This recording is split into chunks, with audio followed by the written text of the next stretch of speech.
We don't have to pay you to listen, yet we do, because we can.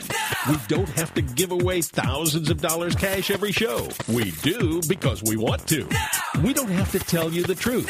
We do it because you need to hear it. It's one-of-a-kind radio with a better plan for your life. Direct from Prosperity Palace in the heart of the Las Vegas jungle, Get Rich Radio. And your host, the millionaire maker himself, Marshall Silver. I'm digging it. How about you? What a gorgeous day outside today. Absolutely stunning. Have you done anything productive yet? If you're West Coast, it's midday. If you're East Coast, it's end day. And have you done anything that you can look back on and say, yeah, I got somewhere. I made some money. I improved the quality of my life in some major way, because that's the bottom line, isn't it? Constant and never-ending improvement. Always going for a little bit more and making sure that you are advancing your position, because you're moving. You're certainly moving. The question is, which way are you moving, and do you like it? I believe in something called the ultimate scorecard. The ultimate scorecard is knowing that there's no gray area. It's either black or white, and a lot of people don't like that. I believe, though, that it stops you from being in trance. It stops you from thinking that you're actually doing something when you're frankly not. What do I mean? What's the ultimate scorecard? I'll give you some examples. The ultimate scorecard is you're either on time or you're late. Simple enough, right? If you're supposed to be there at 10 o'clock and you show up at 10:01, you're late. Oh, it's only a minute. Doesn't matter. You're late. And if you don't want to be a person that's late, then don't be there at 10:01. Be there at 9:59, or better still, 9:50, to be sure. Training in entertainment has given me a real discipline of being temporally sound most of the time. I have a new exception in my life. His name is Sterling, and I'm learning how to be a father. In health, you're either getting healthier or less healthy every single day. And, you know, we had Marcus Rothkranz on the show last week, who is the guru, the last word, the end-all in raw food and knowledge on raw food. And again, I'm saying this because I've met the guy on numerous occasions, and I've met a lot of people that are raw food enthusiasts or evangelical about it, and Marcus is just different.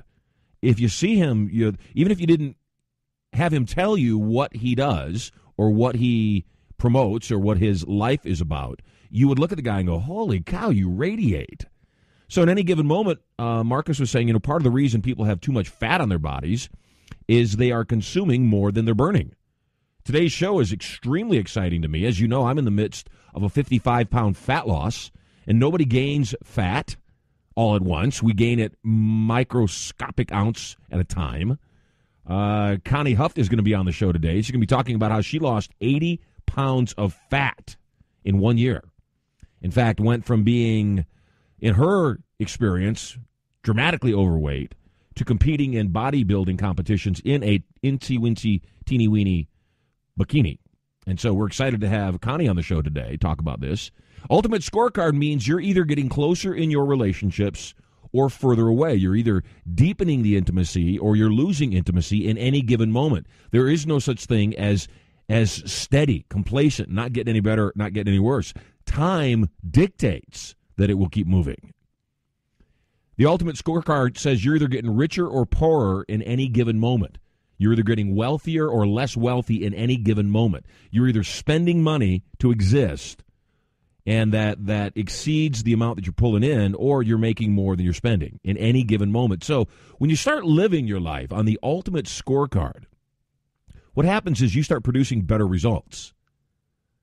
You heard me talk about the story that Steve Jobs tells his new VPs a couple weeks ago, and it's been such a revelation to me, and it's been such a good lesson to me that I have taken to asking that question repeatedly of my staff and of myself. The story, if you weren't listening, is that Steve Jobs has a substantial number of employees and a limited number of VPs. VPs are management positions that are paid a substantial amount of money, right around six figures or better. He says that whenever there is a person that's promoted to VP, he brings them into the office, And he says, you're a VP now. And so I want you to know things have changed. As I sit here, I look down at my waste can, the trash beneath my desk, and it's overflowing. The janitor hasn't emptied the trash can out. If I call the janitor in here and I say, hey, what's going on? Why is my trash can full? Why aren't you doing your job? The janitor will have any number of excuses. Oh, the locks got changed, my schedule shifted, this, that. It doesn't matter. The fact of the matter is he makes $35,000 a year. He's a janitor. He can have excuses because that's his life. And I'm not suggesting that people that empty trash are a particular type of person. What I'm suggesting is a different work ethic, because I know some people that take care of properties. I have phenomenal house managers, and they're both above and beyond. He said sometimes, though, sometime between the janitor and the VP, something changes. And when it changes, you can no longer have excuses for not getting things done. There comes a point where it either got done or it didn't. Doesn't matter if the locks changed. Doesn't matter if you ran out of time or you had dinner date. There's a point where you become so responsible for the task at hand that you wouldn't dream of making an excuse. You wouldn't go home. You wouldn't sleep. You wouldn't stop until the thing that you're setting out to do is done. And I think that point is the point where you become an entrepreneur. That point is the point where you become successful, where you finally start to become the person that you've always wanted to be. It's that point where there's no excuses. I knew I was fat for a while, a long time actually. I went through some pretty major stresses in my life, kind of gave up on a lot of things. Didn't give up mentally, just gave up, said, hey, I'll settle. Now, mind you, settling for me is a multi-millionaire life in a 17,000 square foot palace. That's settling, except it is settling because if I'm not excellent in all areas, I'm not excellent. And so a couple of years ago, it started really bothering me. I started saying, you know what, I got to take charge of this. And again, it's a lifestyle change. In any given day, I'm either taking fat off or I'm gaining fat in any given moment. And I want you to realize that if you sit down to a meal and you eat what a slender fit person eats, and you do what a slender fit person does, you will produce a similar result. If you do what a loving husband does on a consistent basis with your mate, guess what? You will be a loving husband, or wife for that matter. I'm a little loopy. I want to acknowledge that. I'm quite loopy right now, and not in the normal great kind of loopy way that I get loopy. I'm loopy because last night was the first night that my sweet, newborn, 3-week-old son, 3 weeks today actually, 3-week-old son, last night was the first night that he didn't really sleep well. And so he was up most of the night, almost all the night, crying and carrying on, and we change his diapers and feed him, and just wasn't getting any better. Something was bothering him. Don't know still what was bothering him. Just something was bothering him, and he's a human being, and human beings have those moments. I know I have. You have. At any rate, I love my beautiful, sweet, amazing bride so much, and I feel horrible that for the most part she's been taking care of him. Well, I've been doing what I do. She's been doing what she does and taking care of her son. Last night, though, I woke up in the middle of the night, and he was crying at about 4 in the morning, and I could see the look on her face that she was just done. And again, you either step in and do what needs to be done or you don't. And so I knew that even though I knew projecting forward that I had a 7:30 a.m. meeting, I knew that if I stepped in, I was going to be just loopy and that I would be probably a little bit brain dead on the radio show today.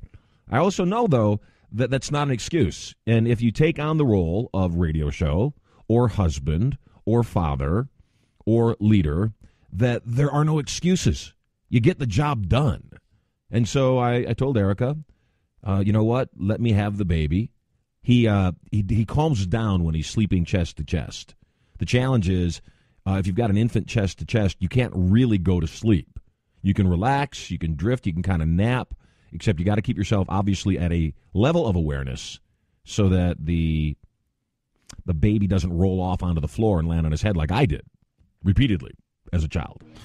That explains a lot to you, I'm sure. So at any rate, Sterling and I had some major bonding time this morning, and I'm loopy. Except I'm still excited. And I'll tell you why I'm excited. Because in the midst of me taking off this 55 pounds of fat, and I'm down 20 pounds right now, I have a secret weapon. And she's about to become your secret weapon. It's the diet nurse, Connie Huft. She lost 80 pounds in 1 year to compete in bodybuilding competitions in a bikini. And I might add, looks quite beautiful on her website.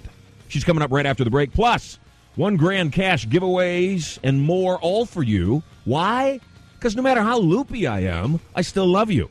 In fact, it might be to your benefit today. I might be so loopy that I forget that I gave the cash away, and I do it twice. You know me, over $160,000 already given away. I'm Marshall Silver. You're listening on the Get Rich Radio Network. We'll be right back after this.